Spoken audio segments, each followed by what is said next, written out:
म्हणून स्वामी समर्थ पुण्यात आले आणि 3 दिवस राहिले सुद्धा. पुण्यातले स्वामी भक्त हरिअण्णा शेटे आपल्या सहपरिवारासह अक्कलकोटला श्री स्वामींच्या दर्शनाला गेले. हरिअण्णा शेटे यांना बघताच स्वामींचा राग अनावर आला. आपल्या पायातल्या चपला फेकून मारत स्वामी म्हणाले, इथून पुढे इथं येत जाऊ नकोस. अरे, त्या म्हातारीला ह्या वयामध्ये इतका प्रवास करवतोस, लाज नाही वाटत?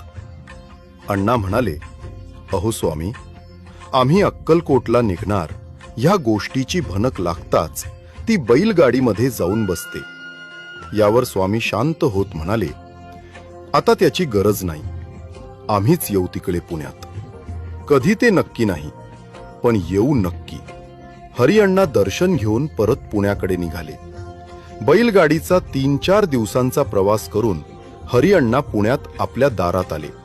बघतात तर काय, समोर साक्षात श्री स्वामी समर्थ आधीच येऊन ध्यानस्थ बसलेले होते. सगळ्या परिसरात एकच आनंद झाला. हरिअण्णा शेटे यांच्या घरी स्वामी 3 दिवस राहिले. जाताना म्हणाले, आता म्हातारीला त्रास देत अक्कलकोटला आणू नकोस. ह्या पादुका घे आणि यांचीच सेवा कर. आजही पुण्यातल्या लोकांना ही गोष्टच माहिती नाही की पुण्यातल्या एका म्हाताऱ्या आईला त्रास होऊ नये